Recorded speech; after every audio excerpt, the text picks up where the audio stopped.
hi, everybody. Oh, hi there. For those who didn't know, this morning we didn't do a show this morning because I had virtually no voice.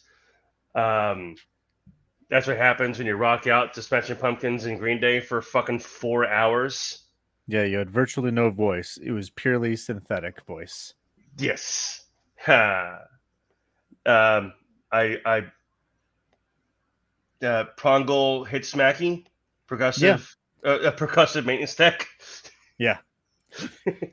So Prongle is my character in Skyrim's name, and since I'm pretty much just going straight like warrior with it, because it's like I just want shield in one hand, hit and stick in the other. So Prongol Prongle hit hits smacky. smacky. Percussive maintenance tech. She fixes things by beating the shit out of them. Hello, puppy. Hello. But yeah, welcome to the show today. It's a special show. One of the first shows I think we've done that has a title to it. Usually it's just two peas in a pod. Well, except unless it's the Sacrilegious Sunday sermon that we do every so often. Yeah. But this is two peas in a podcast under the covers. Yes. As we've been discussing some of our favorite and not so favorite cover songs. Yeah, because they're pretty fantastic, and some of them are like, how did they get the original artist's approval to do this and to put Yes. it on an album? Before we get into that, I want to talk briefly about the concert last night. Yeah, Uh, how was it? it was the second time in my life that I had a last minute concert decision for a punk band. The first time was me and you 15 plus years ago for what is Blink, Weezer, Newfound There's, Glory. no, it's Blink, Weezer, Taking Back Sunday, That's it. Was it? Yeah, Take My Sunday. Yeah. and I think Asher Roth, who was like some rapper who was big at the time on like the college circuit, and then after that he just was like, "Oh, I He can't faded act like away. I'm in college forever." Oh well. Huh. What do Imagine. you mean I'm in my 30s now? But yeah, it was. We got there fashionably late. We got there about halfway through Smashing Pumpkins set, so we missed Rancid. Um, Hmm. so we got there. We got there as Tonight started. We were Nice. walking up. We were walking up to the stadium as that was. First of all, let's talk for a second. That Green Day sold out a fucking stadium. Yeah, yeah, Like they do it's that. They're it's a very it's good. amazing. There was like Hmm. not an empty seat to be seen. Like it was Good. phenomenal. But The yes, the way it should be. we got there about halfway through Smashing Pumpkins set, and Billy still sounded fantastic. You know, a lot of times you have Hmm. these artists that are like up there in age, that had a certain vocal style, and then you kind of worry as they get older that vocal style is not going to be there anymore. And the case in point, the one big It example is we're Axl Rose. we I know we're talking about Vince Neil right now. I was going to say Vince Neil or Axl Or were Rose. you talking about Axl Rose? Both. I mean, both. When you think about it, they both have very specific styles of singing, and as they got older, that kind of went away, and they became kind of a shell of themselves. Um, but I'm very happy to say that Billy Corgan did not become a shell of himself. He sounded like Billy Corgan. Like there's then again, I don't know Good. if Billy had like issues with drugs or alcohol, like Axel and Vince Neil did. Um, Yeah. or if he did have the issues, if he was able to kick them early enough in his career to have it not like drastically alter his voice too much. Yeah, I mean, as far as people abusing drugs and smashing pumpkins, um, I something tells me Billy Corgan probably doesn't do drugs either anymore or early on, considering their original drummer like died of a heroin overdose, I believe. Yeah, so I would assume he seems like one of the many artists or one of the few artists that are like, all right, this can happen to me, so if I'm doing this, I'm gonna stop doing it. Um, Hmm. he seems very self-aware. Yeah, Um, but other than that, dude, it was 2.5 hours of Green Day. Like, Right. they opened up with "The American Dream is Killing Me," and then went right into Dookie. It was front to back, every song, including "All by Myself," uh, Yeah. which was a beautiful thing to hear live. Uh, Hmm. I saw a comment on a video, one of the many concert videos of just that song, and the comment was, to hear this song on the album originally, you had to forget the CD player was on, Right. because it was so far down. Yeah, because it was just a After the hidden last track. track, it was like so far in that if you turned it off when last song's over, you didn't know the song existed I will until say I kind years. of in the early days of making mix CDs, I will say I fucking hated tracks with hidden tracks on them because they would do that and it would be like all the songs are like 3 to 5 minutes long, and then the last one for some reason is 19 minutes long, 16 of which are silence. Yes. Well, do And you it's like, cool, remember? never put this song on a mix album. Well, do you remember? Freaking Unleash. It was Yeah. what the first 14 seconds were total silence. Yeah, it was like 12. The first Yeah, 12 tracks yeah, on the CD were like 4 seconds each, and they were all silent. uh-huh. So I remember when I first got the CD, I thought mine was broken. Yeah, I I know. was like, "Oh no, something's wrong with my CD player," and it I, was like about to ruin Christmas.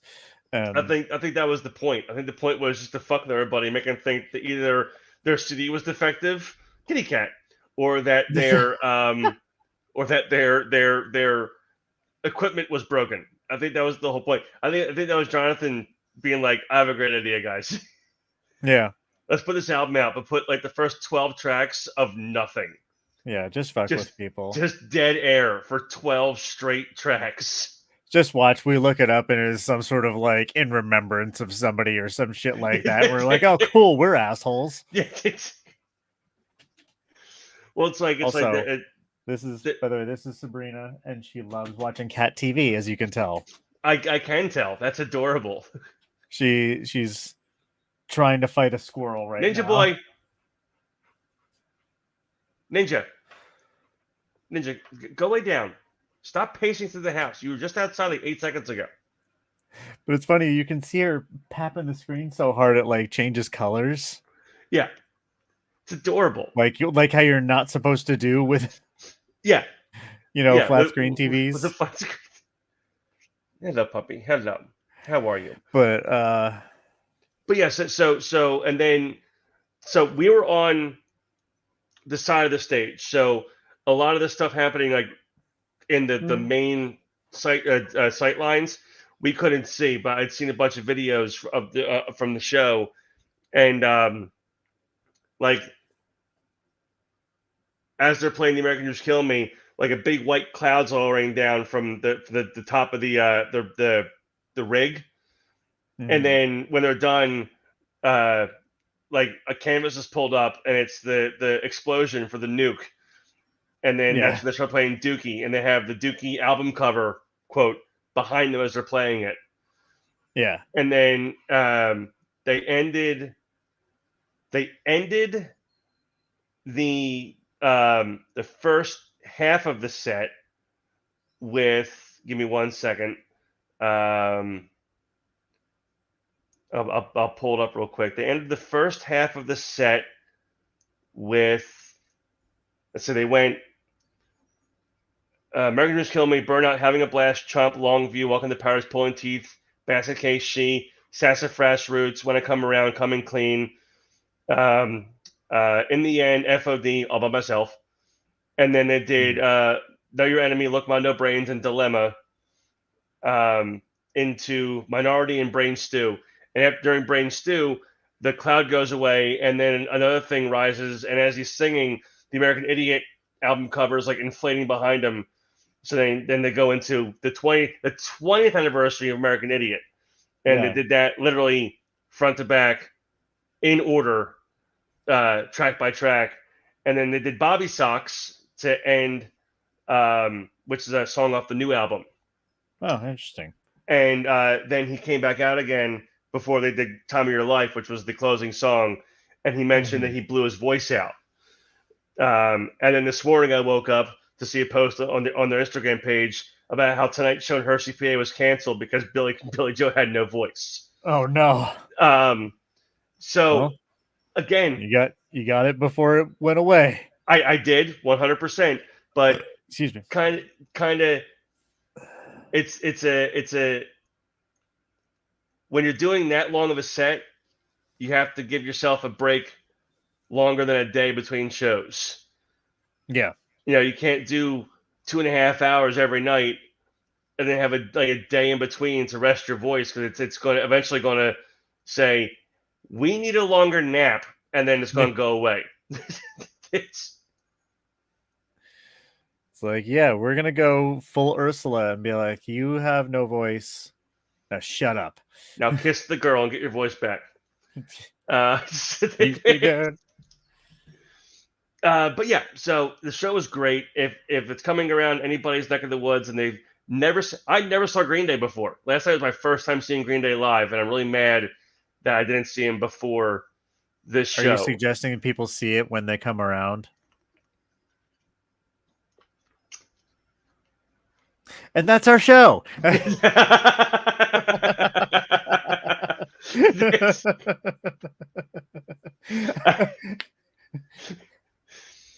realize that, like, subconsciously at this point, I'm just handing you these jokes without doing it on purpose. Like, I just say things, and you're like, I got a joke for this. Hey, look, Ninja, fucking lay down, bro. Goddamn, you're just pacing through the house. I know, you're bored. You're playing with your ball, and now I can't play with you anymore. But yeah, so on to the topic at hand, cover songs. Onto the covers with two pieces of the podcast. Yes. And I mean, there's a lot. Are they works of musical art or just musical fan art? I like that. Thank you. That was good. I like that one, actually. Right. It's my new term now for anything that's a cover that sucks. It's just musical fan art. Yeah, well, I mean, to be fair, fan art can sometimes lead to a job. I know there's a guy that made like hyper realistic Pokemon art, and then eventually got hired on when the Detective Pikachu movie rolled around. Oh, nice. Yeah, so I mean, it gets you somewhere. I mean, sometimes fan art creates terrible things, and they create a domino effect. Yeah, like when 9/11 happens, where people have to create rules about these sort of things. At least 34 of them. When you have 9/11 happen, and then because of that, Gerard Way makes My Chemical Romance. Yeah, that was just a butterfly effect. And then because of that, we got Twilight, because someone was inspired by Gerard Way, and then someone wrote fan fiction of Twilight, which became 50 Shades of Grey. So, however, that then led to I can't remember the name of the actress who was in it. She was on an episode of Ellen, and she called out Ellen DeGeneres for being shitty. Oh, I forgot about that. You're right. Which caused a bunch of other people to be like, yeah, she is shitty. I know, because she was shitty to me directly. And there are more people that have mean stories about Ellen than people that have nice stories about Ellen. I forgot all about that. And then she was like, all right, fine, I'll go. Fine, whatever. She's like, I'm going, and you're never going to see me again after this. And everyone's like, do you promise? I mean, and she lied, because now she's on her last stand-up tour that is coming to Philly in like a week. Yeah. And I think MMR gave away tickets for it. I'm like, no, I'm okay. There was a radio station. For free. Quick side story in that vein, and then we'll get to the subject at hand. When I was working at an office job in Wisconsin, I had a radio, and I would always listen to the like indie alternative station, because they'd be like, "We're cool, we're edgy, we don't answer this, that, or the other. Then the radio station got bought out, and one of the two DJs got fired, and the other one completely changed his tune. That sort of thing. However, there was one day where they were shit talking Nickelback while Nickelback was in town, or going to come to town, and then someone complained about like, "Hey, you're trashing a band I like."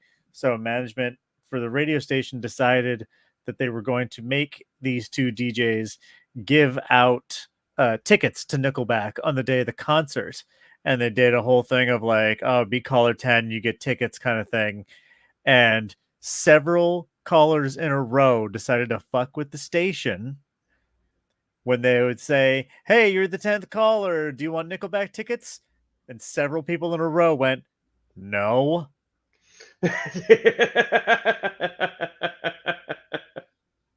At which point I remember one of them said no and then just hung up. Like they called in knowing the prize, won the prize, and then declined the prize and hung up. So real quick, one more quick side note before we get into this whole thing. Because Slipknot's in Camden tonight, and I'm not there.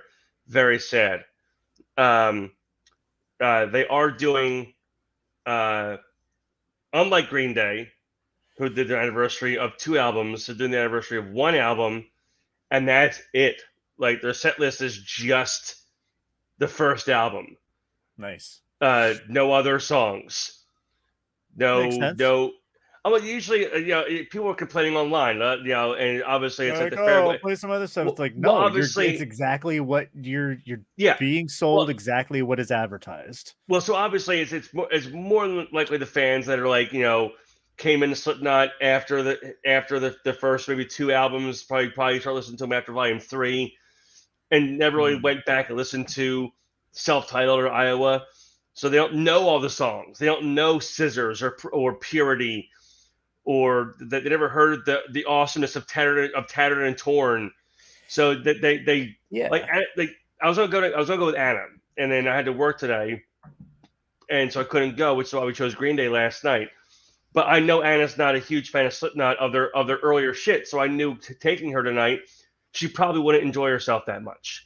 Yeah, I think they wanted they just wanted OG fans. So, but this is a thing on Reddit that I came across, and it was from a couple days ago, but I saved it for the next show that we did. And so it's a guy. They posted a picture of Sid. And it said, and this is why I love Reddit so much. I've just started listening to Slipknot, and I came across a video, and this guy showed up. I've looked up general descriptors, but I can't seem to find out. So the comment threads has gone as followed. The secret form is as follow. Is the guy weird? If yes, it's Sid. Is he scary and tall? If so, it's Mick. Is he the tallest and handsome? If so, it's Jim. Is he silent and headbanging? It's Craig. Is he short and a god on the drums? If so, it's Joey. Does he sing and act like Sid? It's Tortilla Man. Does he have a long nose and great backing vocals? If so, it's Chris. Does he play left-handed? It's Paul. Does he have a questionable mask? Does he have a questionable "We Are Not Your Kind" mask and incredible vocals? If so, it's Corey. Does he rush his drumming? If so, it's Jay. Like, it was one of my favorite comment threads because every one of those is accurate descriptions of each member of the band. But someone had posted, I'm part of a Slipknot subreddit. That's where I find all the weird shit. And someone had posted a the End So Far CD, but it was Craig. It was just his mask on the cover. And someone had said, how rare is this to have like this Craig album cover, and what do you think it might be worth? And the first comment was $1.33. And then all the comments were like, this comment wins because they used Craig's name, which was 133 in Slipknot. And like, yeah, it's worth about 133. Yeah. And all the comments are like, you've won. We can shut the thread down now. This comment has won this thread section. Yeah, comments are locked on this post. Yeah, no more comments. Yeah, no more comments. They won already. They won at comments. Yes. So they're done.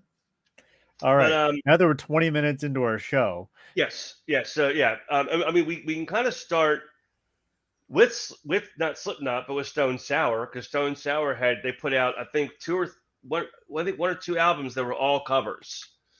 Really? Yes, they did, and it's let me see if I can find it real quick, because I know they put a it might have been three albums actually that were all cover albums. I Um, will. Oh, also and in the chat. they were like maybe five albums each, or five songs like each.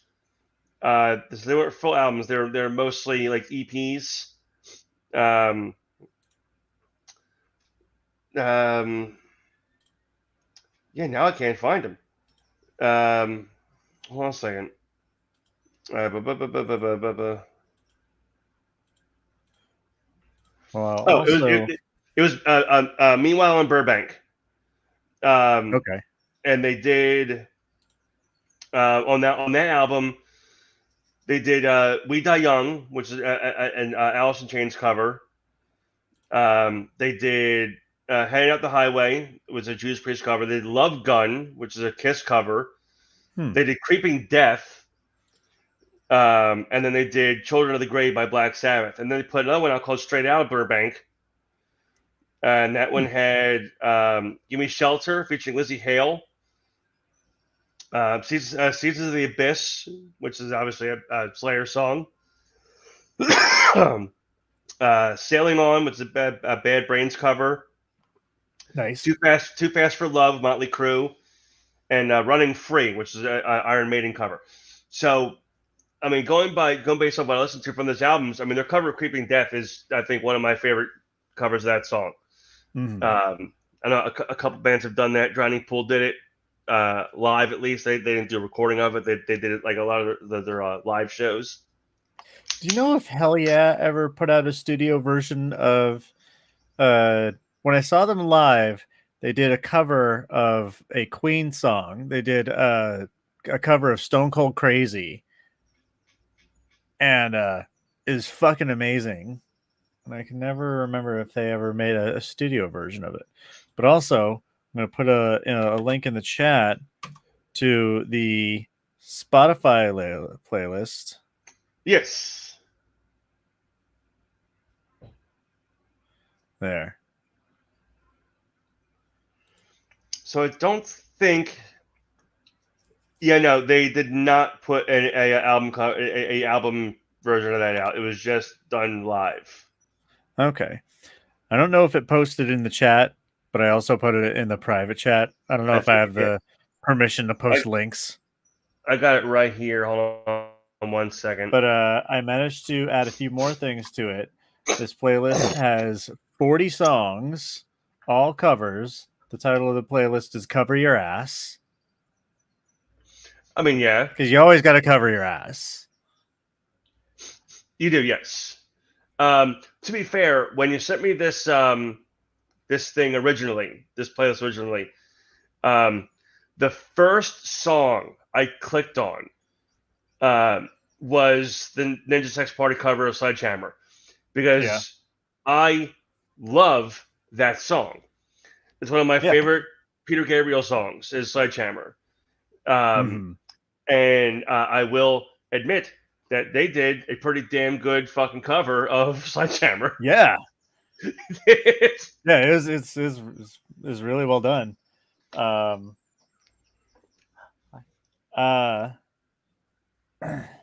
It was not musical fan art. No, it's not. It's very good.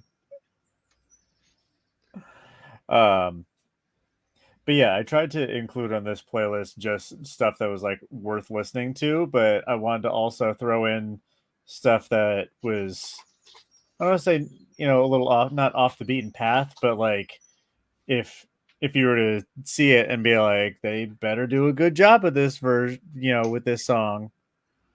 I'm wondering if there's any songs on there you saw where you're like, I didn't know this band covered this, and they better not have fucked it up. Well, so no, there's none on here that I didn't really go 100% through it. So I'm gonna listen to this playlist in full at some point in the next day or so. Yeah. I am. But Um, just to go through it, I it's okay, gonna never mind. I almost I was like, I don't see Korn's cover of "Brick in the Wall" in here, and I saw it down here at number 38 on the list. Oh, yeah, I did. it was added. It was added today. Yes. Yeah, I added a few more just to get it up to 40 even because it was at like 36-ish. I'm like, I can find a few more. So one on here, I will be very honest, and there's one cover on here that when it was released, I was like, they did. I hope they did a good job, and I didn't think they did. And that is the cover of Land of Confusion by Disturbed. Really? I was Really? not You don't like it? I was not a fan of that cover. I Eh, wouldn't say I hate it. I don't say I won't say I hate it. Um, I'm not a huge fan. Like I'll listen to it, yeah. but I controversially like it more than their cover of Sound of Silence. see, I but think again, that's I think I part like the cover of Sound of Silence more than I like the cover of Land of Confusion. well, yeah, I mean, to each their own. It's just I just don't like slow songs in Yeah, general. They're like slowy, like really slower songs that are too like ballad. Like I either have to be extremely in the right mood for it, otherwise, it's like no, I want more upbeat, if not upbeat, then fast paced kind of yeah, music. and that kind of. But again, that shows you know, I guess maybe I like that song more because I grew up listening to more like ballad songs. Yeah. I grew up in a Yeah, household it was kind that of, had yeah, because it was kind of a thing in your household. I feel yeah, like we had Engelbert in my when house. We when had one person in your household liked an artist or musician, fucking everybody in the house loved them. yeah, And yes, I mean that totally in an amazingly good way because it's like you get hyped as a family, and that's pretty yeah, rad. Like yeah, with artists like Meatloaf and Engelbert Humperdinck, who yeah, and then I the first time you said that name, I thought you were fucking with me. Like I thought Engelbert Humperdinck was up there with Prongle Hits Mackie and frankly don't give a damn. Like I thought you were absolutely fucking with me until you pointed out a plaque when we were at like Hershey Park or something like that. You're like, yeah. oh look, there's this little thing that's dedicated to Engelbert Humperdinck, and you showed it to your mom, and she was like, oh cool. And I looked at it, it's like engraved into the ground. I'm like, you are really committing to this joke. And then back in the year of 1996, speaking of cover songs, there was a song that was a cover song. I gotta find out who wrote it originally. Give me 1 second.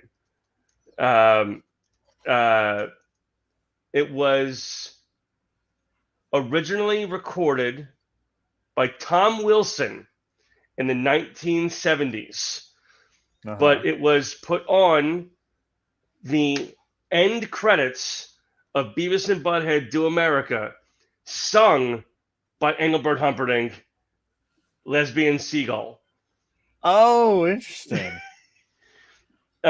which I I did really not know want that was to. a cover. I thought I that was just Yeah, something well, that they so did I. I believe it was a song written by Mike Judge yeah. since that movie came out. I didn't know it was a cover song until like a month ago.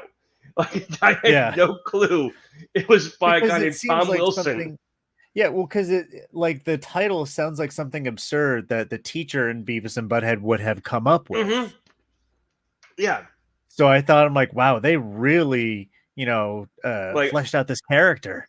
I want to know um, what they paid him to fucking do that song. Um, and I also want to know what I have to pay him to hear him do it live one time. Considering how Just, much base just to. pay voice actors make and how much it costs to do a cameo video, he'd probably make more with the latter. Like, I mean, it's, but yeah, like so again, I grew up on that. Sorry for yelling. excuse Tom.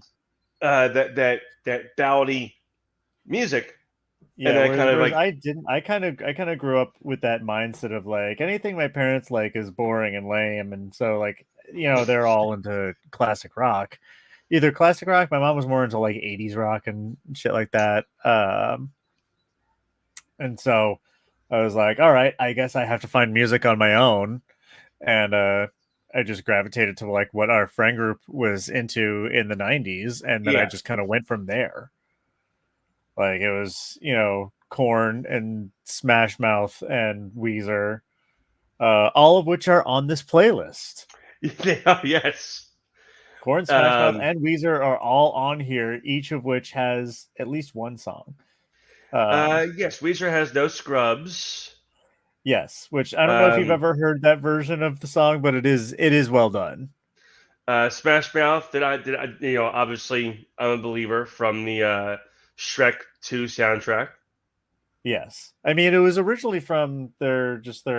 Actually, I think it might have been for the specifically for the movie, and then they just tacked it on to the end of whatever album came out next. And I do like, again, I'm going through this now, kind of like really reading through it for the first time. I honestly and truly didn't know that Psycho Stick did like legit cover songs. They do very rarely. I'm used to hearing their parody songs. By the way, if I was at Slipknot tonight, they are singing "Get This" because obviously it was off the first album. But because of Psycho Stick, I will be able to hear "Give Thanks or Die." Give thanks or die. And because while everyone is there in the crowd shouting "Suck these nuts," you're going to be shouting "Eat this food."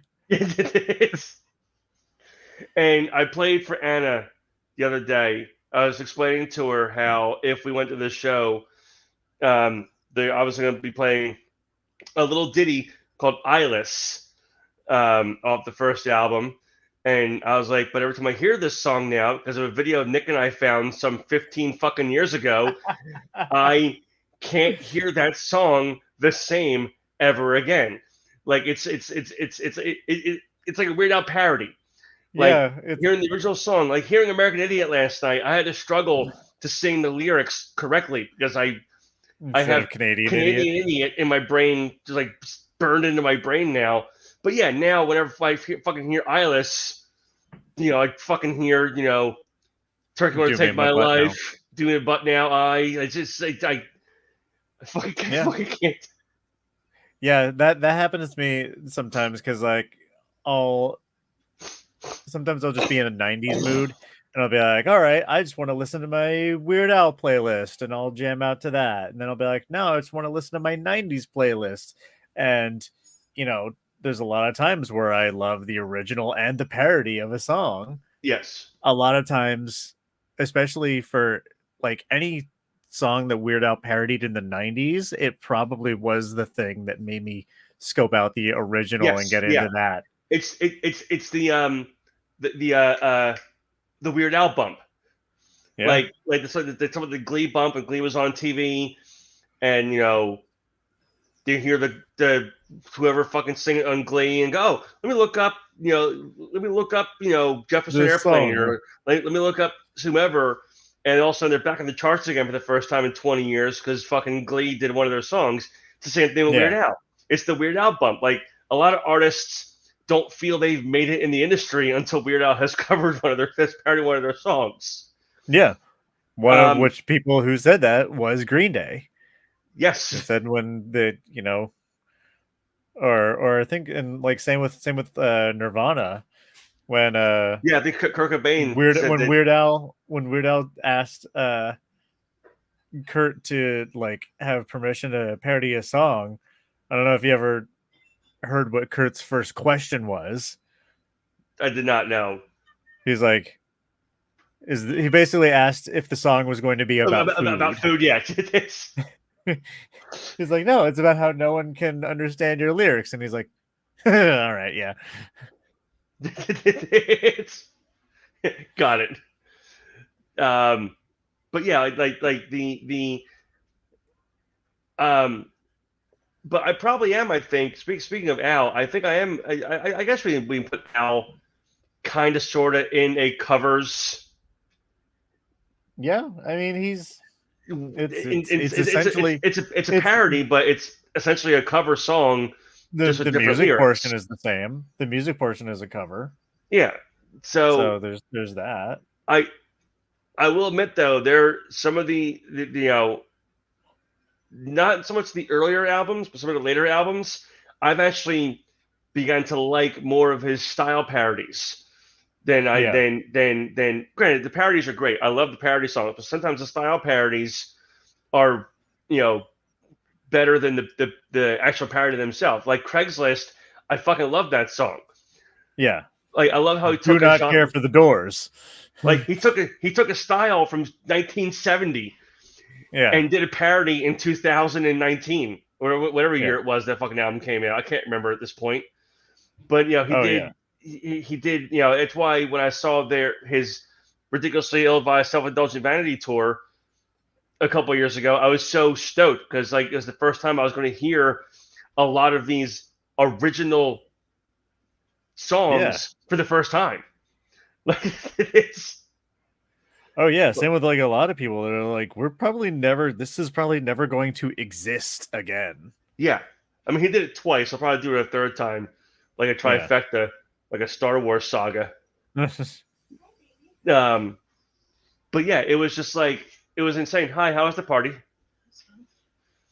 Um, but yeah, like to hear Mr. Frump and the Iron Lung live. Huh. Like I never thought I'd hear Mr. Frump and the Iron Lung live. That was one of those songs that like he probably never fucking thought about playing in a set list because no one really knew the song. It was Yeah. But I did have to laugh though. He did the biggest ball twine in Minnesota. Oh god. And I cannot stand that. That's like the one Weird Al song where I'm like, no, this song is a fucking endurance test. so Anna hates that song. So I'm not into it. they're playing the intro for it, and just the guitar, and Al's doing this like ridiculous long intro for it, and he's like, it's back in my hometown of Philadelphia, Pennsylvania, and going through this whole thing. He's like, you guys are known for so many things here. You guys are known for the Liberty Bell, and you're known for the Declaration of Independence. And Anna is slowly turning her head towards me, and I'm just smiling. Ow! All right. And Ow! and then it's the one thing you're not known for Sit. is the size of your twine ball. And I hear Anna just go, Yeah. Yes. And I was like, yep, it's time for the song you hate the most. So, side note on that same song, before we get back into the cover song thing, we were driving back from her college, and we had Spotify on. She wanted Weird Al Spotify, but so I had it on the Smart Shuffle. So it was obviously playing random songs that were not Weird Al. Yeah. So she skipped one song, and it came to another one. And I went to go back to the one she skipped. She goes, no, I want to listen to this song. I was like, fine. She goes, I was like, I don't know this song. She's like, fine. Whatever song plays next, I'll let play. Just let me listen to the song. I was like, fine, deal. So it finishes playing, and on my radio thing, it's the biggest ball twine in Minnesota. And it just goes, fuck!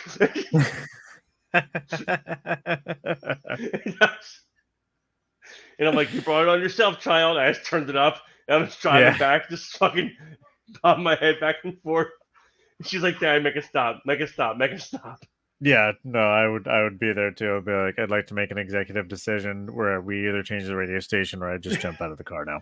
But yeah, I will happily let Anna know that you also share her disdain for the biggest ball twine in Minnesota. If you ever need to extract information out of me, that's the song. Yes, not if you need me to tell you something. If you need to extract information, there's a difference. So one cover I didn't see on your list, and it might be that one that you didn't know existed. But I like it. I'm going to play a little bit of it for you to see if you also like it. If you hadn't heard it before, give me 1 second. And again, it might be because I'm a fan of the band. That might be why I'm partial to enjoying the song as much as I do. Yeah. Because we know that various bands have done Metallica covers. Uh-huh. Obviously, Korn did the cover of One. Uh-huh.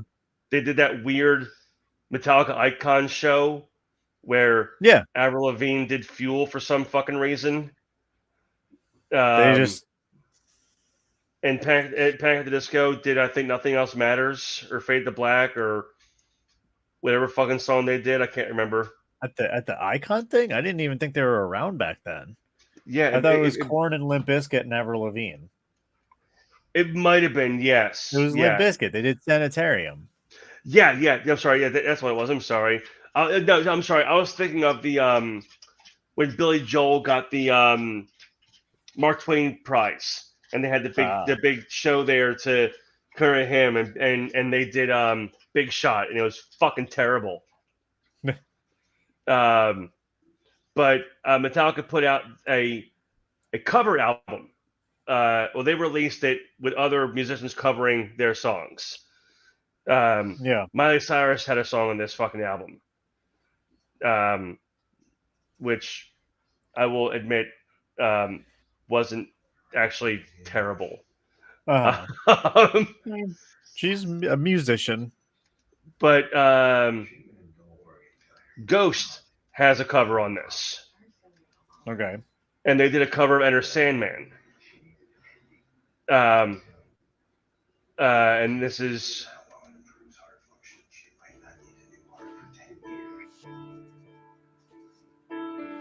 Say your prayers, little one. Don't forget my son. Like, it starts off like real weird and slow. I'll tuck you in, warm within, keep you free from sin till the Sandman comes. Ghost gets a lot of hate, and I don't understand why. Sleep with one eye open. I get why. Ripping your pillow tight. Exit light. Why does this sound like Mad World? It kicks in. We're off to Never Land. Okay.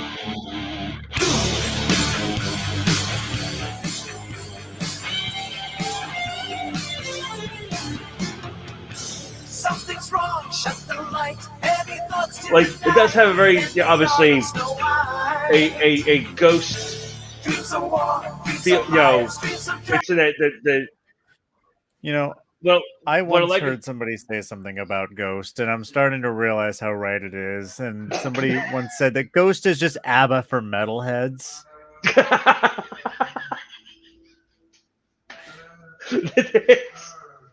But at the same time, ABBA's a good band. Like, I really hate that I agree with that. You're not mad that I said it. You're mad that I'm right. Yes. I have to find... There was I thought you were going to mention... Because you were saying, like, oh, Metallica put out this cover album, and I remember that had come out, and I thought you were going to ask why I didn't put the Weezer track on there. Because Weezer, I think, did a cover of Enter Sandman as well. Oh, I didn't know that. They threw in the Buddy Holly riff at the end of the guitar solo. Is that where that fucking TikTok thing came from? Where it was like the Buddy Holly riff was being put in like different songs? There's some weird TikTok trend happening where people are fucking putting the Buddy Holly riff into just like other songs. It's. I think it was partially maybe done by that, but I think it was also just like a TikTok trend where you would do that, and it was called getting Weezered. Like, you just got Weezered. So, real quick, very easy to learn, by the way. You should use it to fuck with people. Speaking of Metallica, I have to read you this thing real quick. So, there's a video I found on Facebook Reels, and it was a guy talking to Lars as he's walking on stage, and the guy's looking at his shirt, and he's laughing at his shirt, and he took a picture with him, like smiling like a fucking goofball. So It's Larsisms. Number one, when in doubt, do a snare roll. Number 2, disregard how the song is written. Number 3, swap the ride with a China. Number 4, look like you're trying to lick peanut butter off your face. And number 5, for the symbols, so for the symbol on 2, not on 1. And then number 6, double bass is optional. No, it is not. And that's what he did when Lars was reading the shirt. He plays it. He's like, yes, double bass is optional. Yeah. Like he was so happy to see this fucking shirt that was just making fun of him. Like that was the best. Like as much as I hate Lars Ulrich, the fact that he is self-aware at certain points in time, it's like, okay, I can like you a little bit. I mean, I feel like he probably takes pride in the fact that he's not everybody's favorite drummer. I think he does too. I mean, he has more money than you, me, everybody we know, all of our family, all of their family, all of their friends. Put together. Yes. But I did make a video the other day on TikTok where I did apologize to Lars Ulrich. Because I saw Corey Feldman do a guitar solo. And I made a little stitch with the little press conference thing in front of me. And I was like, I want to take this time to formally apologize to Lars Ulrich. Clearly, I was being too mean. Did I send you the video of Corey Feldman? Did I send you the TikTok video of Corey Feldman on stage with Limp Bizkit, where he's on a Segway spinning in circles during Rollin'? No. It is the weirdest fucking thing I've ever seen. That is just like that is a Mad Libs of a sentence. Like he's literally it's arms out, just spinning in a circle on not a Segway, a hoverboard, just spinning in circles while Fred Durst is singing "Rollin'," and he's doing nothing else. He's just fucking spinning in circles. He was just rolling. That's his contribution to the song. He was in fact rolling. I mean, it was more of a contribution to that song than his own. Yes. I'm the comeback king. Are you? Okay. Like I hate that that's in my head now. Like it's an earworm I can't get out. So, speaking of Limp Bizkit, I did remember to put Faith on this playlist earlier today because I'm like, oh my god, how could I have forgotten their cover of Faith? Did you? I did put Behind Blue Eyes. I was just getting to that. I intentionally left it off this list because it is one of those covers where I'm like, why? Why did you do this? You could have opted to sit there and do nothing. I think like it was. I feel like it could have been okay, except for the fucking speak and spell sound they threw in there. Yeah, if they didn't do that, it would have been a really good cover. But it's the whatever the hell they're saying with the speak and spell, right? And it ruins it. Yeah, it ruins the whole thing, and I'm like, all right. By the way, the fact that album was already kind of mid because Wes Borland wasn't on it. Yes. By the way, I want to point out, looking at your list again, number 40 on the list is Johnny Cash's cover of "Hurt," and I want to point out that anybody who doesn't think that song is a great cover, you can all go fuck off. Oh, that absolutely. There's a reason I closed out the list with it. Yeah. I closed out with the list with it on purpose. Yeah, it's a fantastic cover, and Trent Reznor himself was like, we are forever in his debt for doing this fucking cover. Oh, yeah, and to the point where he was like, Trent Reznor was like, that's his song now. Yeah. Trent Reznor. Trent Reznor. Trent Reznor did the soundtrack. So yeah, I did add a few things. Spider-Man, Winklevoss's Rowing. Yeah, so I originally made the list about a week ago, and I added a few things in the last 2 days. I added some Me First and the Gimme Gimmes, which are a supergroup cover band. Yes, we talked about them briefly a couple shows ago, and I said I was listening to them and forgot to, but now I'm going to. Because they're on this playlist that you made for me. Yeah, they just listen. That's what you gotta do, man. If you want to listen to music, I say I'm gonna listen to that. Guarantee I won't listen to it. Just add it to a playlist, and it'll come on at some point.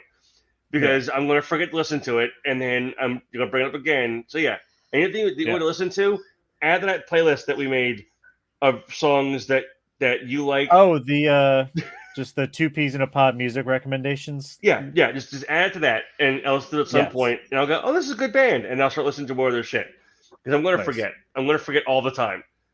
I'm 40. I forget things very easy now. Yeah, but yeah, I added they did a cover of Somewhere Over the Rainbow. But did they really? Yeah, they did a cover of Somewhere. They basically do all punk versions of songs. Oh, that's so fine, it's a punk rock version of Somewhere Over the Rainbow, and like they basically have it so every album, you say the name of the band and then you say the name of the album. So it's like Me First and the Gimme Gimmes, Have a Ball. Me First and the Gimme Gimmes are a drag. And they have a live album called Me First and the Gimme Gimmes Ruin Johnny's Bar Mitzvah. It was actually recorded at a bar mitzvah. They did a punk rock version of Hava Nagila. That's beautiful.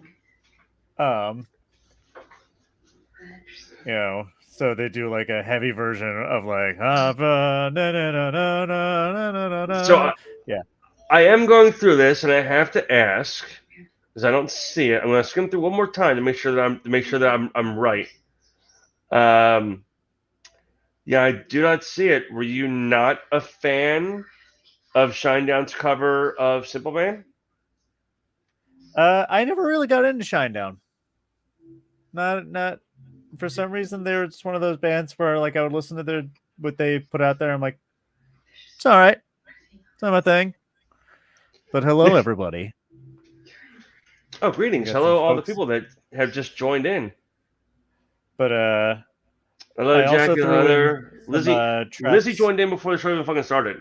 Like, apparently on YouTube, it has the waiting for the show to start. So she has commented on the video beforehand. Yeah, she was like, hey. I'm like, hey, what's up? But I added some stuff pretty recently. I know a bunch of artists came together to do like a tribute album to Talking Heads. And that includes Paramore. They did a really awesome cover of Burning Down the House. So that's on there. Sum 41's final album, Heaven and Hell. I don't know if you've gotten a chance to listen to that yet.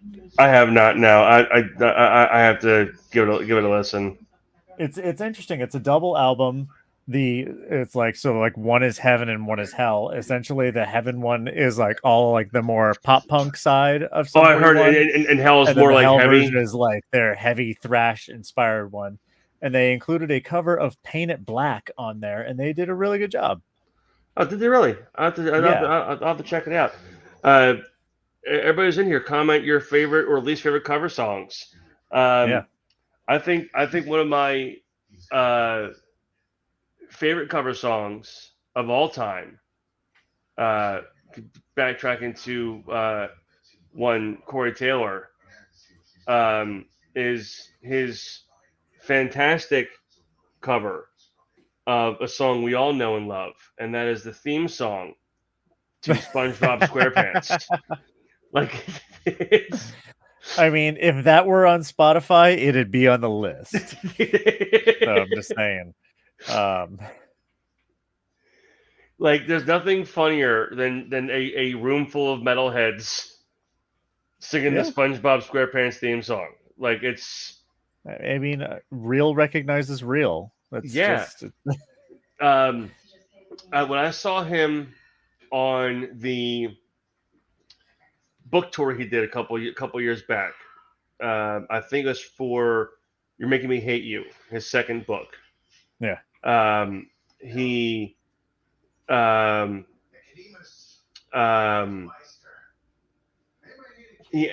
the show with "Spit It Out," but it was an acoustic version of "Spit It Out."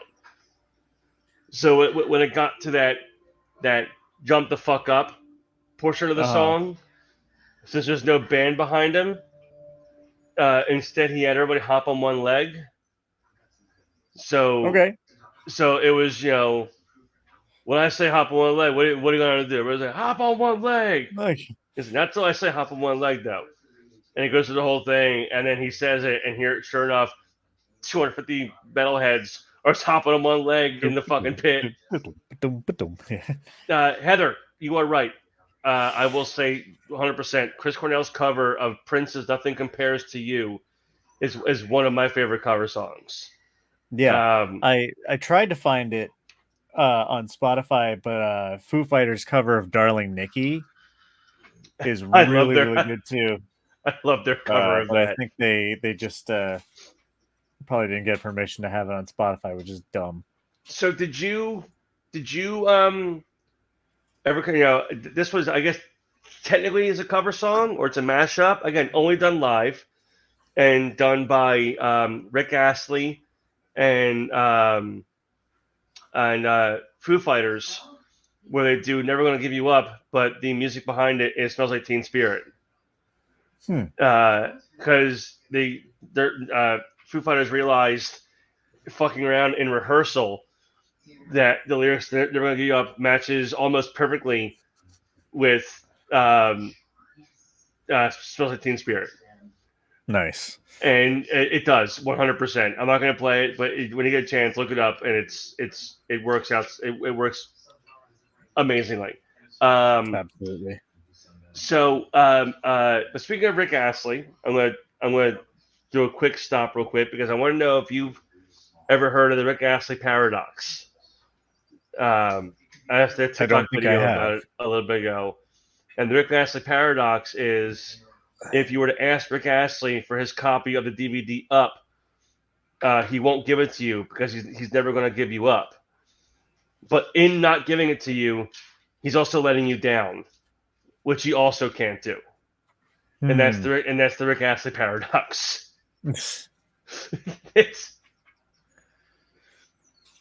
Anyway, back to cover songs. One of my all-time favorites, aside from the Chris Cornell "Nothing Compares to You," one of my favorite cover songs, and it's a style of music that you are not a huge fan of, but it is it's in the genre of country, which I'm not a huge fan of anymore. Any country music I listen to, I stick back to what I listened to when I was younger. I hate the new pop punk, or not pop punk, the new pop country. I think it's annoying. But I can name two cover songs, one I hate and one I love in this genre. One, Billy Ray Cyrus did a cover of Harper Valley PTA by Patsy Cline. I think Patsy Cline did that song. I can't remember. But it's a fantastic cover. And a newer cover, and my fiance loves this song, and I hate it. Luke Combs did a cover of Fast Car by Tracy Chapman. Yeah. What's weird is like that would come on the radio a lot.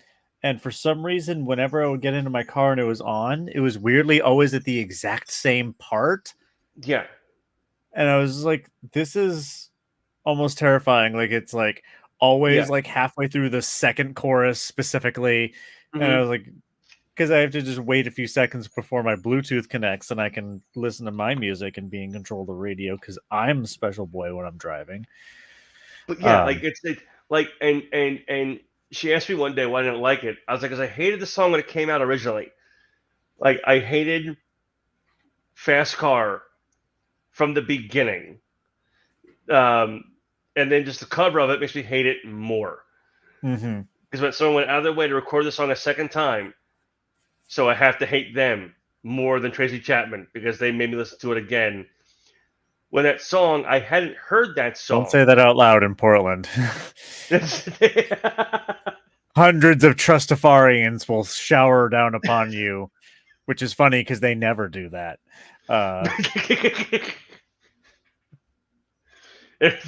That reminds me of a joke by Jimmy Carr, where he said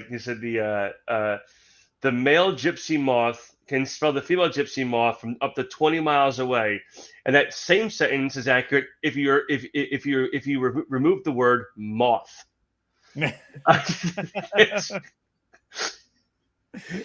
Oh goodness!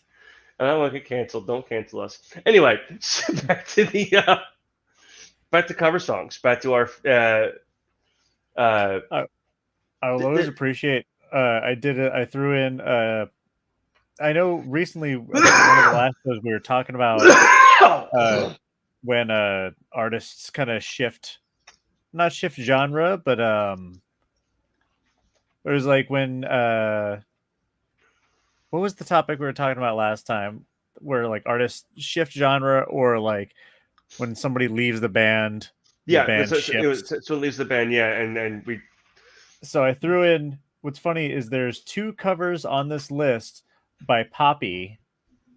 One is kind of like before / when she was just getting ready to go into like a heavier sound, and one is after. And the one before is her cover of All the Things She Said, the early 2000s lesbian anthem by Tattoo. But then, either last year or the year before, she released a cover of Spit, originally by Kitty. By Kitty? Yes. It's on the list.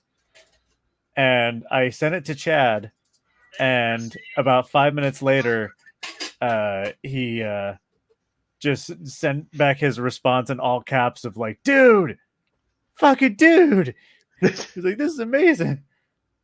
So I'm like, yeah, it's good stuff. And yeah, she nailed it. I have to listen to. I have to get so I have to listen to Poppy because she's popped up a couple times on Sirius Radio as I'm driving around, and I'm digging the sound. Yeah, and it's interesting. Like you'll go back and listen to, like, if you listen to her most recent stuff just for fun, go back and listen to like the first track on her first album. And it's like, how is this the same person? It's like, it is. I was up on my Facebook, and my buddies at Steel City Con out in PA. Uh-huh. And I think it's Steel City Con. Hold on. Yeah, Steel City Con. And Tom Lennon's there. Nice. And apparently he showed up today in full Reno 911 costume. Nice. And was in that costume the entire day, taking pictures and signing for people. Was he wearing the new boots? Was he new boot yes. goofing? Yeah, oh, nice. Yeah, I'll real quick. I'll show you. New boot goofing. This is the picture my buddy just posted with him. Oh my god, that's awesome. He's got the boots. That's awesome. Like I love that he has just embraced Officer Dangle as just being who he is now. Like it's just He's not in the he's not in the Thundermans anymore. Mm-hmm. Yeah, he's no longer. Nope, he's now forever known as Officer Dangle. Yeah. I wish I was there. Just fuck with him. Be like, Officer Dangle, I loved you in Viva Variety. And he'd be like, thank you, but also shut up. There's a video on Smosh's channel on one of the Try Not to Laugh videos where they had Tom Lennon as part of the show, and Damien comes out and he's on the phone and he's like, who we have on the show tonight? And he's like, from the Beatles? Oh, different Lennon. Oh, you mean Tom Lennon? The guy from... And he has his phone out and he's reading off his entire IMDb. Yeah. And the whole 9. And he eventually laughs. And he goes, thank you for not mentioning I was in Boat Trip. And he goes, that was next. It was coming up. He's like, yeah, I know. It always comes up. It's always coming up. Oh, God. My fucking throat's still fucking raw from this fucking concha last night. God damn. I haven't fucking yelled that much. I have to, again, going through this list that you put together, I have to listen to some of these because, like I have to listen to the Rocket Man cover. Oh, yeah. Obviously, I've heard the Brick in the Wall by Korn. I've heard the Hurt cover. Obviously, heard Faith, which is, I think Faith actually might have been like the first like cover I ever heard. I You know what think I mean? yeah, I think or was like at least like consciously aware of. Yes, yeah. For me it was, and I don't know why I didn't put this on the list. I'll have to add it. On the first Smash Mouth album, the second, if you want to get real technical, but the first that everyone knows, like the one with Walking on the Sun, Yeah. they close out that album with a cover of Why Can't We Be Friends? And they do Oh like more of a yeah, ska yeah. version. And I remember telling my parents about that, and they got all hyped. They're like, "Oh, cool! We love that song. We should listen to it." And I put it on for them, and they immediately hated it because they're like, "Oh, it's not exactly like the original, therefore we don't like it." And Yeah. I guess I, wasn't old enough to try and explain and justify punk and ska to my parents when they're like, "It doesn't sound like this classic rock song we like." So no. But one of the newer covers you have on here, and one that I came across actually because of Sirius Radio, is the weird but still working mixture of Real Big Fish and Ice Nine Kills. Yeah. Like two completely different genres of music Well, I feel like mixed together to do a fantastic cover of Walking on Sunshine. Well, yeah, because didn't Ice Nine Kills used to be more of like a screamo band? Yes, they did. Yes. Yeah. So I don't know. Maybe they just had connections in the punk scene, and Real Big Fish is just real We big. needed the money. Yeah. They used to be a more of a screamo band, and then they came out with the Silver Scream, and that like skyrocketed them Yeah. higher than I think they thought it was going to. All right. I'll um, take it. which is great. Like anybody's a horror fan out there, or even just fan of fucking good goddamn music. Both those albums are great. Silver Scream and Welcome to Horrorwood are fantastic albums. One of my favorite songs on it, I think, is one called Merry Xmas, which is a song that is based off of Silent Night, Deadly Night. And in that song, during the breakdown, they do say "Garbage Day," No. and which, let's be real, it's top tier cinema. Like that scene, if you never saw it before, it's just like, beautiful. Mhm. It's so good. Oh, absolutely. Let's see what else. What else have I added recently? I Taking Back Sunday. Speaking of bands that you saw last Yes. minute, here's an ironic thing. Taking Back Sunday, a band you saw last minute with Blink, covering Bullet with Butterfly Wings, originally by Smashing Pumpkins, Who I who you saw saw last last minute.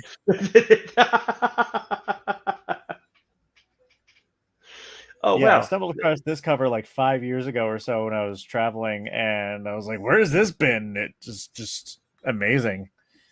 Let's see what else I added. I remembered that Blacklight Burns, Wes Borland's band, did a cover, like an entire cover album, and I added Lucretia, My Reflection, which was originally by Sisters of Mercy. And it was like he just pretty much just covered bands he likes.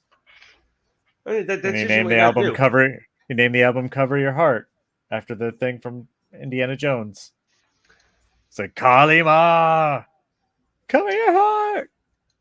All right, so it's now we're talking about this. Let's see how many of these are on your playlist and how many of these we can agree on. I think we'll agree on most of them. And this is one of our lovely lists of the top 25 worst cover songs of all time. Oh, this is just an article. Yeah. Okay. I'm not gonna go through all of them. I'm not doing this one. I have to click like through them, and I hate when they make you do that. Oh yeah. Because So otherwise I'm the gonna ads do- only load once. Well, it's not an ad thing. It's just It's annoying. yeah, it's just annoying kind of a thing. So here we go. Okay, this one's from Rolling Stone magazine. So a couple years ago, so it's not going to have um, anything like kind of newer on it. That's And all right. but there's a couple on here that I didn't even know existed, and now I know they existed, and now I hate them already. Okay. Um, Now we have to know. Number 2 on this list, I think you'll agree with. One, I know we both won't agree with because it's on your it's on your playlist. So number 10 is from William Shatner's 1967 debut LP, The Transformed Man, and it's his bizarre cover of "Lucy in the Sky with Diamonds," Oh, I thought you were gonna say his version of which I Rocket didn't Man. know I'm he like, no, did, and that's now awesome. I have to listen to it. Lucy in the Sky Rocket Man with Diamonds. Yeah, I have to listen to that one. This one I do remember, and I hated it. It was off the Dukes of Hazzard soundtrack. It was Jessica Simpson's cover of "These Boots Are Made for Walking." Oh, jeez. Yeah, Gross. I fucking hated it. I hated it so much. Nice.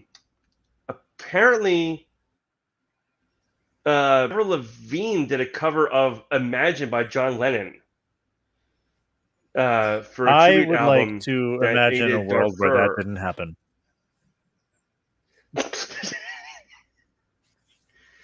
Number 7 on this list is from the Academy Award worthy Britney Spears movie Crossroads. Mhm. And she did a cover of "I Love Rock and Roll." Oh yeah, which I remember that. So do I, and I wish I didn't. I hate this list now because it made me remember that was a thing. It's reminding you of things that your brain actively suppressed. So I'm going to read you just the beginning of the summary of what this song is, and it's on your list. It's on your Spotify playlist of your favorite cover songs. Okay, cool. If you were a completely unknown pop punk band in 2001 and you wanted some mainstream attention, your best bet was to record a goofy cover of a famous 1980s hit. Mr. And Blue of course, Sky? they are referring to Alien Ant Farm's cover of Michael Oh, shut Jackson's up. "Smooth Criminal." Fuck off. That song is good. They just don't like Joy. It's Sheryl Crow apparently did a cover of "Sweet Child of Mine." She did. That's and right. It was on the Big Mr. Daddy Deeds soundtrack. Oh no, the Big Daddy, yeah, Big Daddy soundtrack, yes. I forgot about that. We all did. Madonna did a cover of American Pie for her romantic comedy, The Next Best Thing. Gross. Number 2. So number 2 on the list. It starts off with, God, where do I even start with this piece of shit? I guess I start back in 1997 when Limp Bizkit's career took off with their cover of George Michael's "Faith." Things were looking pretty good for Bizkit in 2003 when they decided to cover another iconic song, "Behind Blue Eyes." Yeah. They somehow roped Halle Berry into appearing in the video, possibly using actual rope. It's hard to imagine why else she thought it would be a good idea. Just when you think the video couldn't get any worse, Fred Durst and Halle Berry have a really gross makeout session while a Speak and Spell spells out Limp Bizkit. Is one of the worst moments in the history of anything. Yeah. It was a weird time. So here's the worst part. We spent a good couple seconds trying to remember what the Speak and Spell was spelling out, and the whole time it was spelling out the fucking band name. We blocked that song out so much. Well, yeah, because I know he starts to spell out like LIMP, and then I just don't remember what it's after that. Yeah, I think it's just LIMP. And then it's this weird like say it. Yeah. It's just and number one on the list is Miley Cyrus apparently did a back in 2011 during her heyday. She did a cover of "Smells Like Teen Spirit." No. But I know speaking of Tori Nirvana, Amos did a cover of "Smells Like Teen Spirit," but she did, yes. and that one's actually really good. Like I'm not big on, like I said, I'm not big on slow songs. Actually, hang on. I gotta find a video One of because my this song is not available on Spotify, but it's good. You this probably came out during the pandemic, and kind of like how when T-Pain put out the covers album with Iron Man with Iron Man oh yeah, and God, I gotta throw some of that on there. like his cover of Tennessee Whiskey by Chris Stapleton, I think is fantastic. But his cover of Iron Man is one of those things. That's like I didn't have this on my bingo card for this year, but it really did prove that he can, to the people who didn't know, that he has a fucking voice, Mm-hmm. and he doesn't need auto tune. Auto tune needs T-Pain. Yeah, Like that's exactly. But another artist that did a weird concert during the pandemic, who's also known for using auto tune, but proved he doesn't need auto tune, is Post Malone. Because Post Malone did during COVID, he did an internet concert. He did Nirvana songs. Oh, that's right. Yeah, and he there did were a bunch of Nirvana songs, and they were in really the fucking muumuus that they wore during that time. And it's like, goddamn, like I need him to put out a covers album with no auto tune of all grungy punks of grunge songs, because his voice matches that style of music really, really well. Oh yeah. So I sent a video in the private chat of an interesting cover. If you want to pull it up on screen and share with the class, at least for like a couple of seconds. My mic's not going back on. Oh no, I can still hear you. Can you really? Yeah, that's weird. Maybe it's your headphones microphone. It might be. Oh no, it usually has to be down for it to come through. All right. Well, I can hear you either way.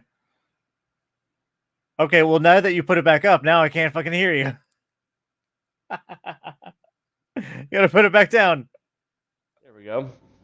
There you go. I don't know why. Oh, it came unplugged. Hold, please.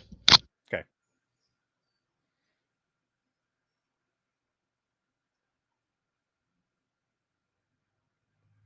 Nothing. Try just this for now. Wait. There we go. Yeah. I had to re-put the setting in for this mic. Oh, hoping you hear me fucking hacking up a lung a couple of seconds ago. But yeah. Let's pull this cover up that you sent over to me. Let's see. It's a cover of Alanis Morissette of my humps. Have you ever seen this? I have not. No. Oh my god, you got it. She plays it like it's super duper serious. That is, I love it. Here, I'm gonna play a little bit of it because now I have to hear this. There's no other choice.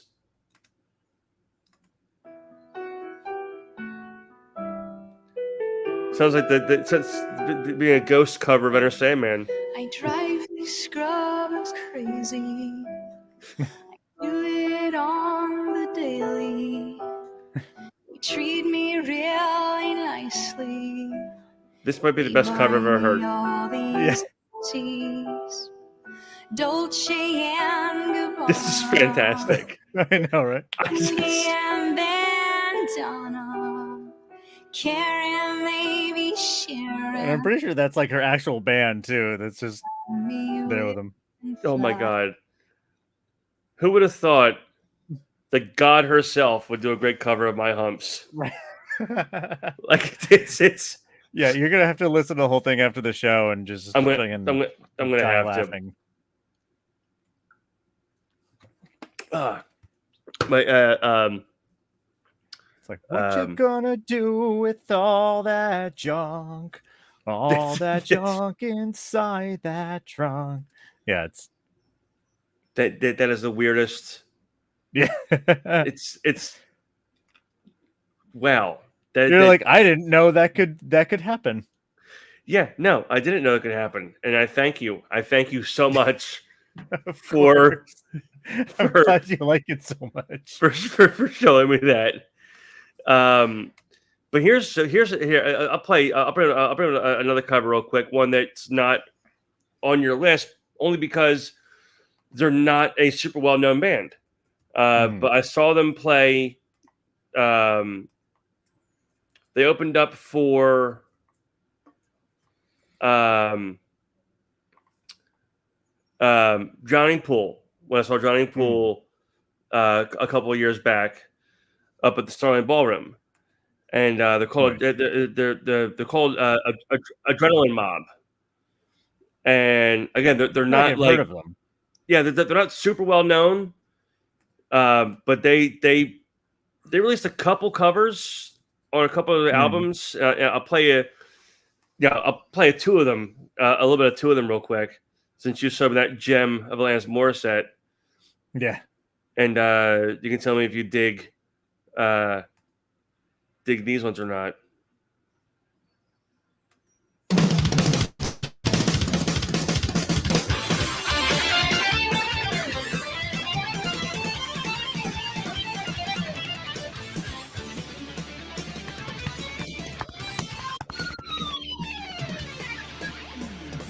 Down to Georgia and he was looking for a soul to steal. He was in the back, he was way behind, and he's willing to make a deal. Who's the other band when he came across this young that man, did playing it hot.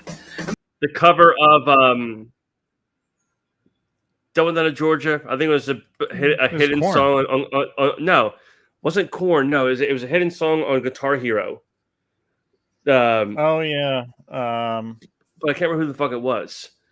And then they also did a really another good cover of Queen's "Tie Your Mother Down."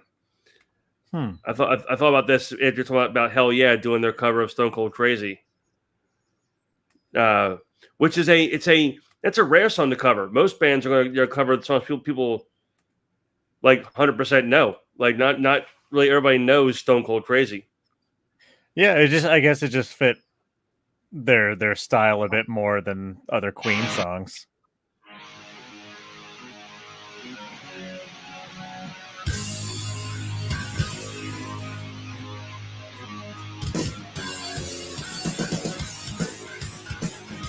Like I think it's Get your body down, get your pigtail down, get your heart beating, baby. Like, I just think it's a fantastic cover. But speaking of that band, I have to tell you a really very very off color joke I made when they opened for Drowning Pool. And I feel enough time has passed that this joke can be funny now. While we were waiting for, so we were waiting outside because I had interviewed CJ Pierce from Drowning Pool on the podcast. Yeah. And he gave us tickets and like VIP passes to go backstage. And we got to hang out on his bus, on Drowning Pool's bus. Yeah. Which, if you had told me 15 years ago I'd be hanging out with fucking Drowning Pool in their tour bus, I'd be like, out of your fucking mind. Yeah, I feel like that's a great joke you told. But I was on Twitter and I'd seen that AJ Pero died, and he was the drummer for Adrenaline Mob. and Oh, also he was the drummer for Twisted Sister. Okay. So Johnny Poole being awesome, they swapped the sets. Johnny Poole came on in the co-headliner spot and let Adrenaline Mob close the show to pay tribute to their fallen brother. Yeah. And Mike Portnoy came out and fucking did drums for him. So I was like feet from Mike Portnoy, and I'm like, what the fuck is Yeah. happening right now? What is going on? So, but I see the news about AJ Pero dying, and I turned to my girlfriend at the time, and I was like, "Yo, the fucking drummer for the opening band tonight had a heart attack last night, and he died." And she's like, "That's terrible." And then my brain goes, "Say this next," and my filter wasn't working. So my next sentence was, "What the fuck is it with Johnny Poole and having people die on tour with him?" Yeah. It's Like like if they had a nickel for every time that happened, they'd have 2 nickels, which isn't a lot, but it's still weird that it happened twice. Dude, that's the second time I've used that quote in 24 hours. The second time. I got a phone call from Anna the other day. And they heard a noise on the roof. And they looked outside, and a big ass tree limb came down and fell through our roof. Like, put a big ass fucking hole in the roof. Yeah. And then less than 10 minutes later, they heard a second noise. Not on the roof, thankfully. So there's a tree next to the house. The top half of that tree fell off during Hurricane Sandy. Yeah. And that was 2012. The rest of the tree just fell over 2 days ago. Huh. But this is the second time a tree branch has fallen on our roof and put a hole in the roof. So we're driving to the show yesterday, and we're talking about how it's the second time, and Anna just goes, "If I had a nickel for every time a tree fell through our roof, put a hole in it, I'd have 2 nickels." And I'm like, God damn, it's the second time that I've heard that reference in 24 hours. Nice. But yeah, we kind of went through a lot of cover songs, a lot of good ones. When are we discuss band ones? I did add that T-Pain cover of War Pigs to the list. Yeah, it's so just to go through the ones we haven't mentioned yet. 99 Red Balloons by Goldfinger. Starting things off on a happy note. And the problem is, and here's the thing, I don't like that song.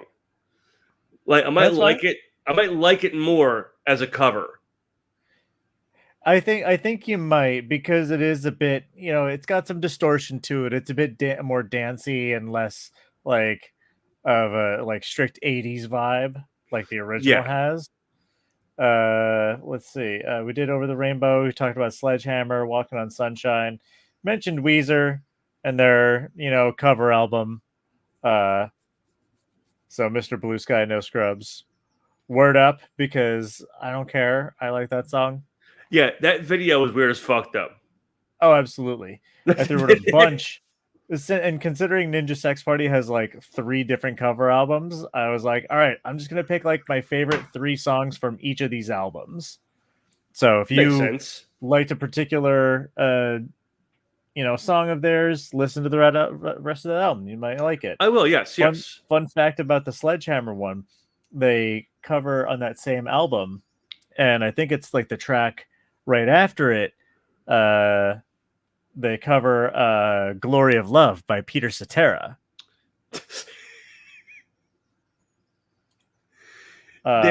There's nothing I love more than obscure covers. So I often make the joke that because they have a Peter Gabriel cover next to is it Peter Cetera? I might be thinking of. Am I going insane? Probably. Yes, Peter Cetera. Thank you. I'm not going insane. I make the joke that Ninja Sex Party finally touched Peters. Or they made the Peters touch. And also, if you're, a fan of Rush, they always put Rush covers on each album, because they're both huge Rush fans. Lucretia, they covered "Jump" by Van Halen. Van Halen. Thank you. I You're had a welcome. brain fart. Like, and funny enough, Ninja Brian from NSP has a joke where he was trying to recommend a song to somebody, or to Dan, and he's like, "Oh, this song's my jam. I can't remember the title." And he's like, "Really? It's your jam, but you can't remember what it's called?" And without missing a beat, Ninja Brian's like, "Yeah, I have Jamnesia."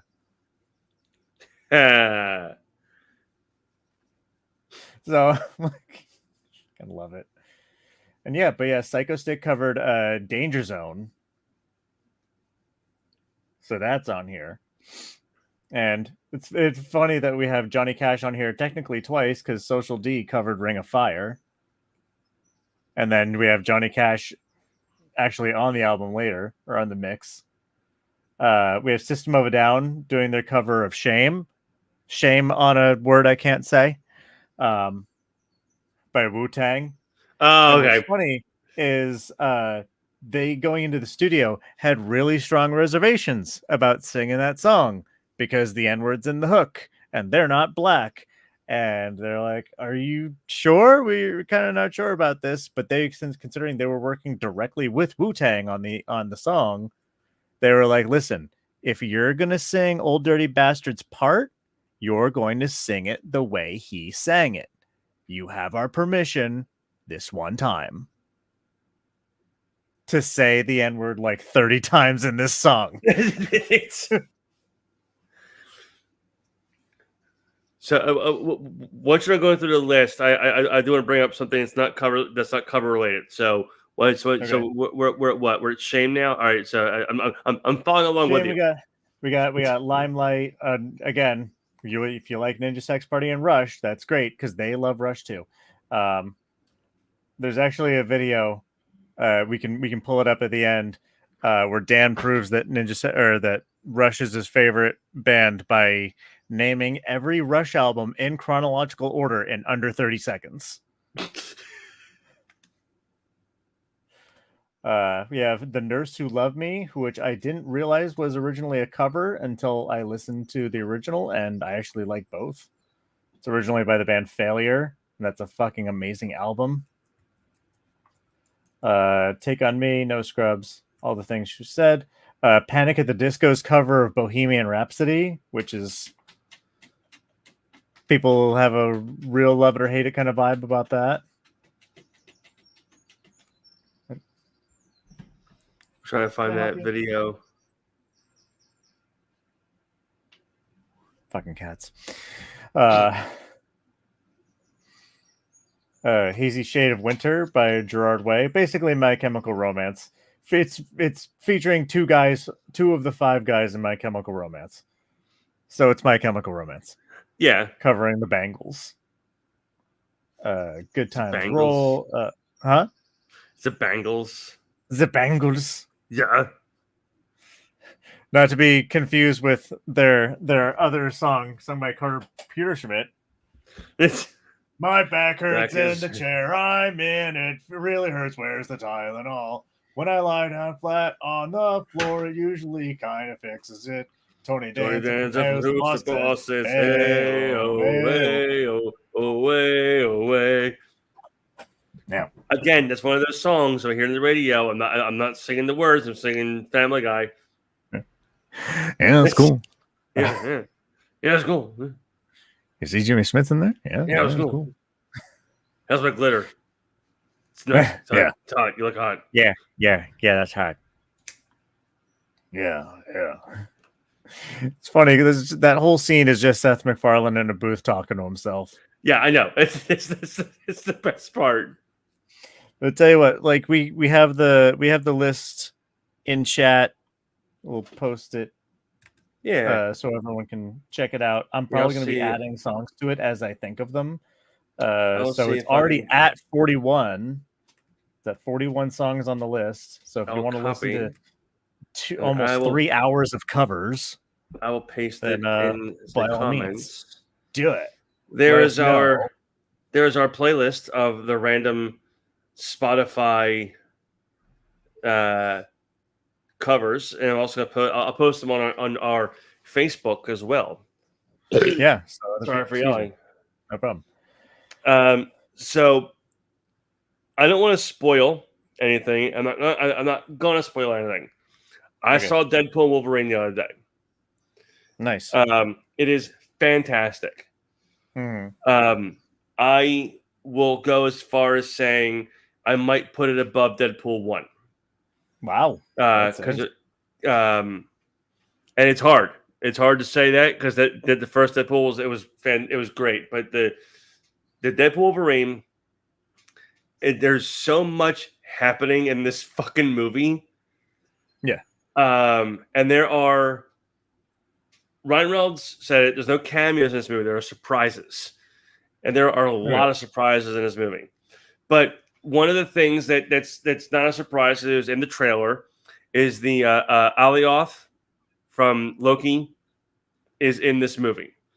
Mm-hmm. So there is a fourth wall break in this movie that, in my opinion, is up there with what I'm looking at when this happened in the movie from Spaceballs.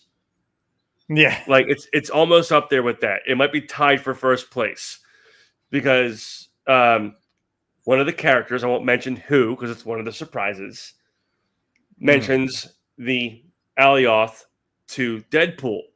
And his response is the Alioth from Loki season 1, episode 5. And it's one of my favorite fourth wall breaks now. Because it's not like him mentioning that it's the show. It's him mentioning the show, the season, and the episode. Right. I watched it with the rest of you. So if anybody who hasn't seen it yet, I will hold off for a little while longer for spoiling it. But I would like for you to see it at some point soon, because I'd like to have a very in-depth conversation on the show about that movie.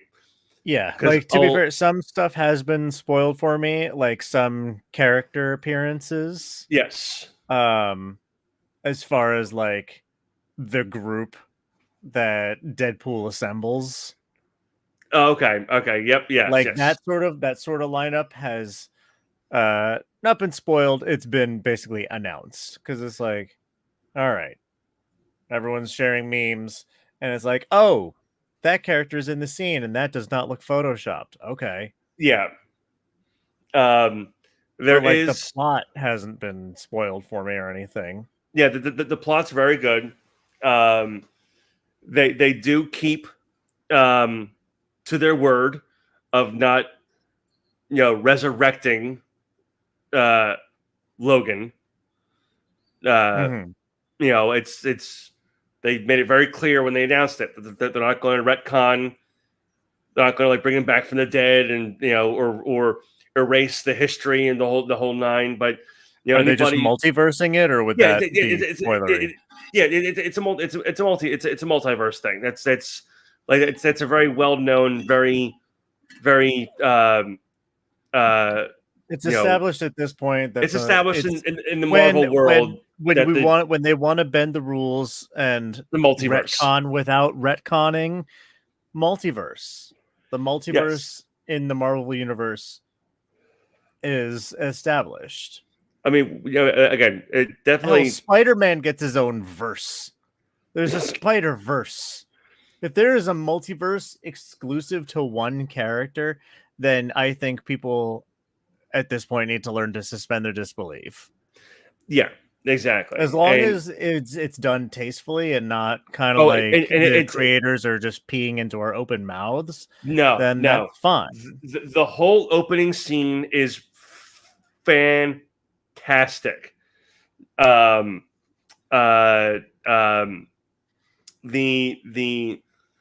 way they bring the way that he comes back is very well done. There are time jumps to other universes with other Wolverines, which are hilarious. I mean, Nice. again, if you've seen the comics or read the comics or know anything about the different variations of Wolverine, it's multiverse. You're going to see other variations of Wolverine in this fucking movie. Yeah. It's like a montage of other Wolverines. But there's one specific one that I won't talk about. Actually, no, I'm sorry. There's two certain ones I won't talk about because one's a huge surprise and one is just hilarious, and I'm not going to talk about it because it's funny when you watch it. But yeah, I would definitely recommend checking it out, whether you watch it in a theater or any other way of obtaining movies. I might be seeing it tomorrow. I'm not sure yet. I know there's talk of it in the friend group right here to go visit, but we'll see.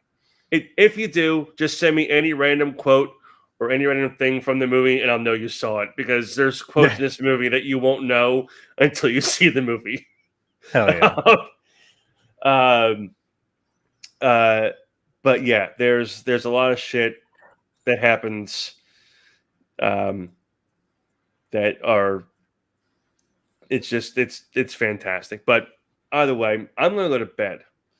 All right. I have work, not early, but I want to spend the bulk of the morning with the fiance because I haven't seen her much the last 2 weekends. Yeah. I was at Monster Mania this past weekend, which I will actually real quick. I'll talk about that weekend just real quick because no horror stories, Nice. none. I know you said you got Con Crud. Yes, Or yeah, Con Plague, Con Yeah. Crud. Anybody who's been to conventions for 3 days, usually we go for 1 day. You don't really get afflicted with the Con Crud. But if you're there for more than 3 days, for all 3 days, there's a guarantee you're leaving with Con Crud. Yeah, like I was congested and coughing for like 4 days. Like yesterday was the first day that I didn't wake up with just a totally blocked nose and just hacking up. I'm still coughing, but I'm getting over it at this point. But yeah, like the whole weekend was great. Everybody that was there, celebrity wise, was nice. One guy wasn't, and I won't mention his name per se, but he is a captain of a ship that goes through space. You could call it an Enterprise. Oh, he was kind of a douche. we mentioned Shatner earlier in the episode. We were talking about his. You're right, we did. Rocket Man. We did. Yeah, Are you implying he's not a rocket man?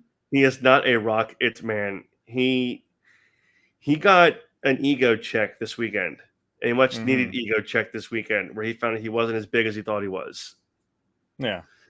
Because they had Melissa Barrera from Scream 5 and 6 right across from him in the same room.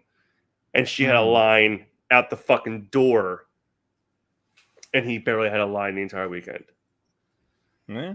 Like he had a line and then it would go away and he would go hiding in a room until his line got bigger and then come back out again. And then he left early. But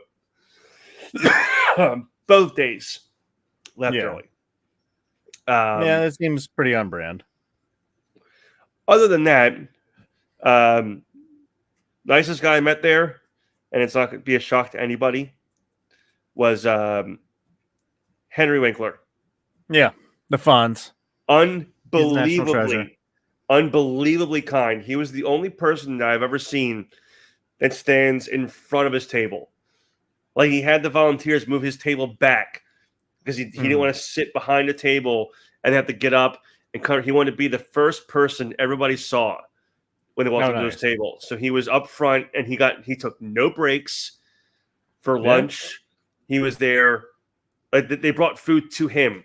He would eat at his table in between people. Like he would not leave his table. He wanted to meet everybody that came through, and he was so unbelievably kind. And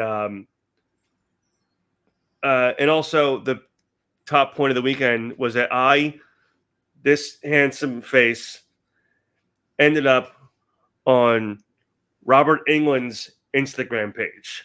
Yeah, I saw. Because he That was took a pretty rad. big group photo with everybody, and I was in He's that like, photo. These are the people that made it happen. Yep.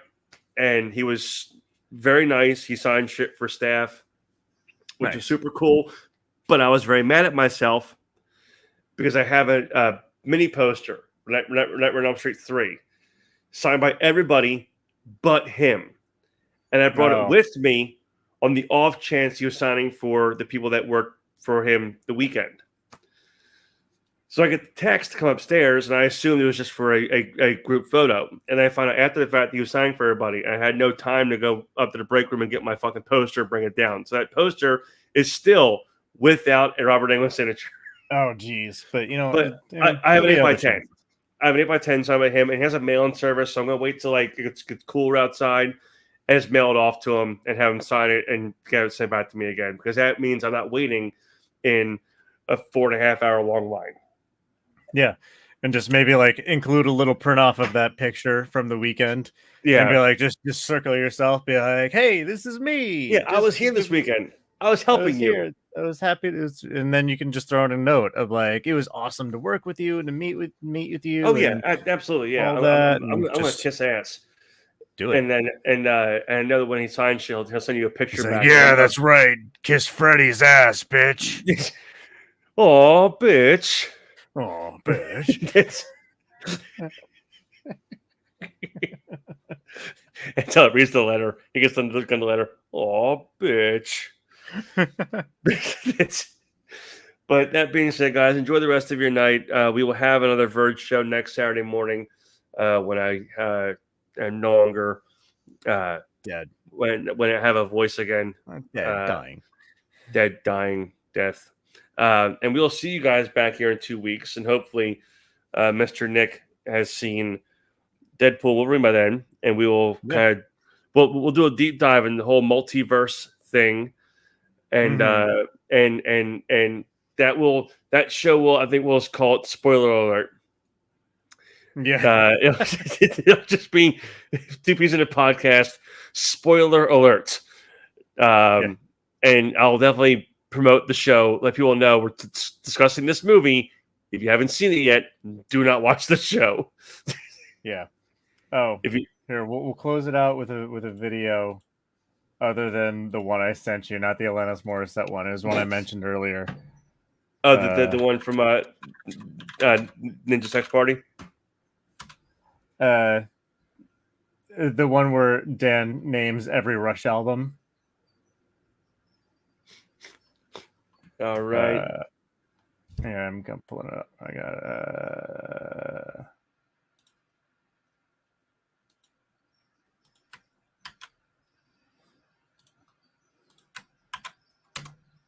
there you go. It's in there. Hey, there it is. So if you like Rush, Dan from Game Grumps probably likes Rush more than you. He's about to prove it. All right, hold on. Let me go back, and then present, share screen. Oh, the French. Oh, the French. You know, if it's a little labyrinthian and it's like, oh, it's a maze. Right. I'm just saying it's like it might be frustrating to watch. It's not frustrating to watch. It's pretty fucking amazing. Just like my ability to recount every Rush album by year in chronological order in 30 seconds or less. Go for it. Do you really want me to? Yeah. Okay. Time me. Just pause the entire playthrough for this. All right. Okay, ready?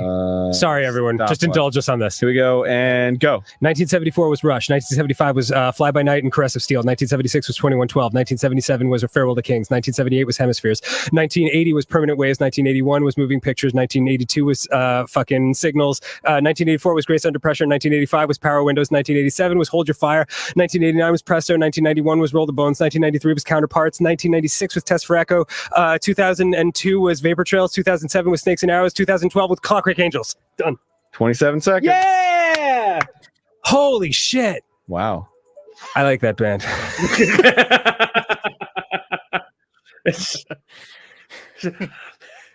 I like that band. Listen, Yeah, a so little bit. here's the worst part. Of all the bands that we like, I don't think we can name off the top of our heads without studying every album in chronological order. Yeah, and because like Well, no, for I me, think we do one. I think Slipknot's probably the only band that we can probably name every album because they haven't put out that many. right. But if so- someone were to ask, self-titled- like, "Hey, what's your favorite band?" and I'm like, "King Gizzard and the Lizard Wizard," and they're like, "Can you name all their albums in chronological order?" I'm like, I can't even name all their albums, and they're my favorite because they have like 30 fucking albums, and I can't name them all, and I especially couldn't do it in 30 seconds or less. Not when my favorite album by them is titled, and this is the full album title, Petrodragonic Apocalypse, or Dawn of Eternal Night, and Annihilation of Planet Earth, and the Beginning of Merciless Damnation. I think I could be wrong, but let's see if I can do it. Not 30 seconds, but let's see if I can do it. For Slipknot, we self-titled Iowa, Volume 3. Hmm. All Hope Is Gone, The Great Chapter. Hmm.